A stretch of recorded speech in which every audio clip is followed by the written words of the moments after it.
বয়স আৰু এনালাইজ কৰিব নালাগে সিহঁতক চৰকাৰ পঠাই দিয়ে চৰকাৰ ৰাইজ দিম बे अरुणाचल एरियायाव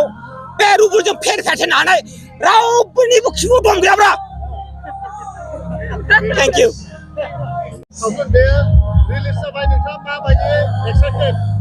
बिराद मोजां मोनदों दिनै बिराद लैहोर मानसिफोरा नायनो फैदों जों सिबांखिनि एक्सपेक्ट खालामदोंमोन बिनिफ्राय बांसिन मानसि जादों माने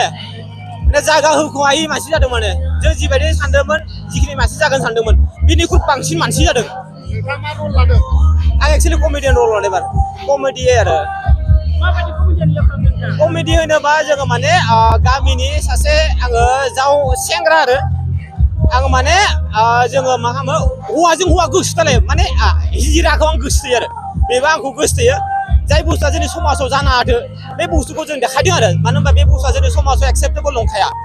थ' बे बुस्थुखौ देखायदों आरो जोङो आं देग्लाय बुंनो थाङोबा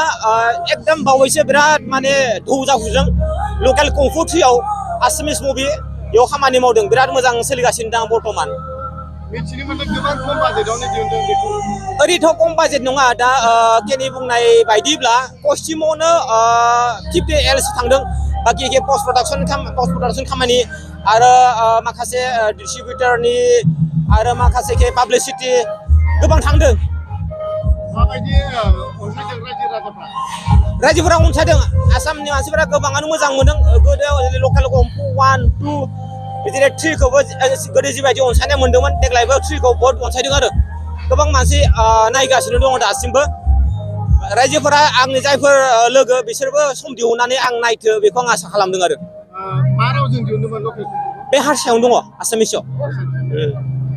बेसेबांसो सम नांबाय बेखौ दिहुननायाव गोबाव जादों जायखिजाया जोङो माब्लानिफ्राय खालामदोंमोन होनोब्ला थांनाय बोसोरनिफ्रायनो खालामदोंमोन बेनिफ्राय एक्जाक्ट डेटखौ बावबाय कमप्लिट जानायखौ एसे बावबाय आरो थांनाय बोसोरनिफ्रायनो 2023 निफ्रायनो खालामनाय जादों आरो शुटिंखौ देग्लाय आं आगान होदों आं मोजां मोनदों मावनानैबो अनसायनायबो मोनदों आंनि लकेल कंफु थ्रियाव आंनि रला जाहैबाय आंनि मुङा डेभिड अर्गा गांग्लारी सर्टकाटआव गासैबो अननानै दगदा होननानै मोनथियो आरो सिनेमायावहाय माने रायजोफोरा नायबानो जाबाय बहुत मोजां मोनगोन आচ্ছা आं डायलगखौ होनोसै বয়স আৰু এনালাইজ কৰিব নালাগে সিহঁতক চৰকাৰ পঠাই দিয়ে চৰকাৰ ৰাইজ দিম স্বৰ্গীয় ৰাইজ দিম